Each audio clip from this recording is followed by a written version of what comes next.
বিয়ে শাদী করবেন, আপনি স্ত্রীকে নিয়ে ঘোরেন, স্ত্রীকে নিয়ে আল্লাহর সৃষ্টি দেখেন, স্ত্রীকে নিয়ে আপনি বাইকে ঘোরেন, রিক্সায় ঘোরেন, চটপটি খান, ফুচকা খান, আইসক্রিম খান, কোনো সমস্যা নাই। এবার তো যুবকরা বলবো যে ভাই বিয়ে শাদী তো দেয় না, কি করব। আমি পরামর্শ দিচ্ছি বড় ভাই হিসেবে, প্রথমে হালাল রিজিকের সোর্স করতে হবে। রিজিকের সোর্স না করে বিয়ে করা যাবে না, আত্মসম্মান থাকবে না। তাহলে পুরুষ মানুষের আত্মসম্মান কখন চলে যায়? যখন হাত পাততে হয় তখন।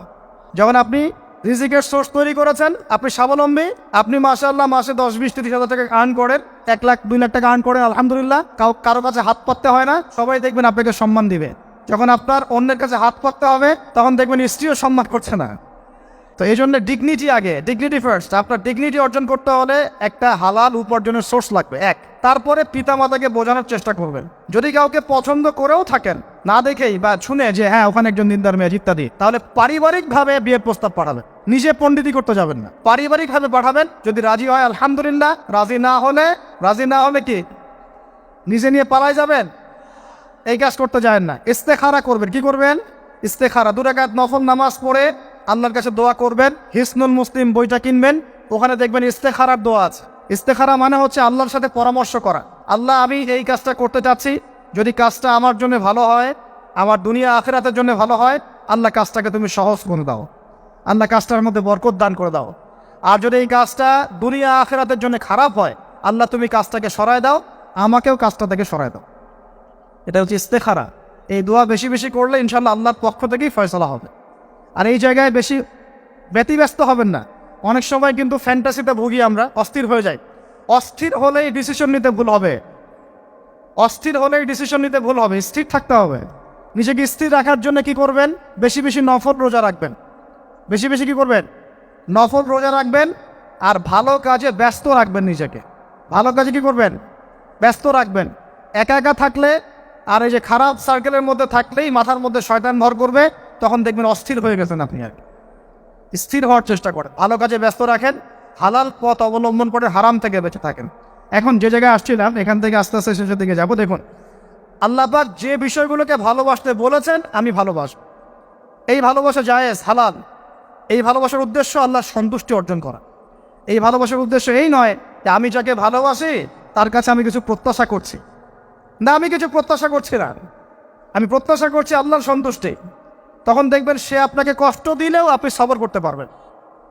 কেন সবর করতে পারবেন? কারণ আপনি তো আল্লাহর সন্তুষ্টির জন্য তাকে ভালোবাসছেন, আপনার তো কোনো স্বার্থ নাই। এখন আপনি দেখবেন রিল্যাক্স থাকতে পারবেন, সম্পর্ক টিকেও থাকবে, এবং আপনি ক্ষমা করতে পারবেন মানুষকে। যখন নিজের চাওয়াটাকে আপনি ইনফোর্স করতে চাইবেন, তখন কিন্তু আপনি এই সম্পর্ক নষ্ট করে ফেলতে পারেন, কারণ আপনি হক পাচ্ছেন না। সামনে আসেন। এবার আমরা কি ওয়াদা করতে পারি যুবক ভাইরা, তো ইনশাআল্লাহ তাআলা আমরা হারাম পথে যাব না, হালাল পথে থাকবো। এই সমাজ থেকে জেনা বন্ধ করতে হবে, এই সমাজ থেকে ফ্রি মিক্সিং বন্ধ করতে হবে, এই সমাজ থেকে সমস্ত পতিতালয়কে বন্ধ করতে হবে। বন্ধ করে আমরা সামাজিক উদ্যোগ নিয়ে, প্রয়োজনে আমাদের পলিটিক্যাল পাওয়ারকে কাজে লাগিয়ে সমস্ত পতিতালয়গুলো বন্ধ করে ওই মেয়েদের রিজিকের জন্যে আমরা বিকল্প ব্যবস্থা করবো ইনশাআল্লাহ। আমরা টাকা পয়সা একত্রিত করে তাদের জন্য কর্মসংস্থান করতে পারি না? এইগুলো কাজ করে নারীর অধিকার প্রতিষ্ঠা করা যায় না? নাকি রাস্তাঘাটে গিয়ে স্লোগান দিয়ে প্রতিষ্ঠা করা যাবে? সমস্ত যে নোংরা জায়গাগুলো আছে এগুলো বন্ধ করে ওই মেয়েরা কিন্তু কারো মা, ওরা দেখবেন কারো বোন, কারো স্ত্রী বা কারো সহধর্মিনী কিছু একটা হবেন। তারাও কিন্তু মানুষ, হয়তো অন্ধকার জগৎ হারিয়ে গেছে, দালালের খপ্পরে পড়েছে বা পেটের দায়ে পড়ে কাজ করছে। যদি আমরা তাদের জন্য বিকল্প ব্যবস্থা করে দিতে পারি, আল্লাহ পাক আমাদেরকে তৌফিক দান করুন, তাদের জন্য কর্মসংস্থানের ব্যবস্থা করতে পারি, একটা মেয়েও এই হারাম পথে যাবে না ইনশাআল্লাহ। আমরা কি এভাবে নারীর অধিকার প্রতিষ্ঠা করতে পারি না? আমরা কি এতিম মেয়েদের দায়িত্ব নিয়ে করতে পারি না? আমরা কি সমাজের বিধবা মেয়েদেরকে বিয়ে করতে পারি না? তালাকপ্রাপ্ত মেয়েদের দায়িত্ব নিতে পারি না? মেয়েদের অধিকার নিয়ে অনেক কথা বলা হয়, কিন্তু এই কথাগুলো থাকে খালি বুলি। বাস্তবে কয়জন ছেলে এতিম একটা মেয়েকে বিয়ে করে দেখিয়েছে? কয়জন ছেলে একটা বিধবা মেয়েকে বিয়ে করার সাহস করেছে? কয়জন ছেলে একটা তালাকপ্রাপ্ত একটা মেয়েকে বিয়ে করে দেখিয়েছে হ্যাঁ আমি তার দায়িত্ব নিলাম, যে বোন এই পথে যাও না, তোমার জন্য আমি সেলাই মেশিন কিনে দিচ্ছি, তুমি কাজ করে খাও? কয়জন করেছে এগুলো? শুধু এসব বুলি আওড়ানো হবে না, আমাদেরকে কাজ করে দেখাতে হবে। আল্লাহ পাক তৌফিক দান করুন।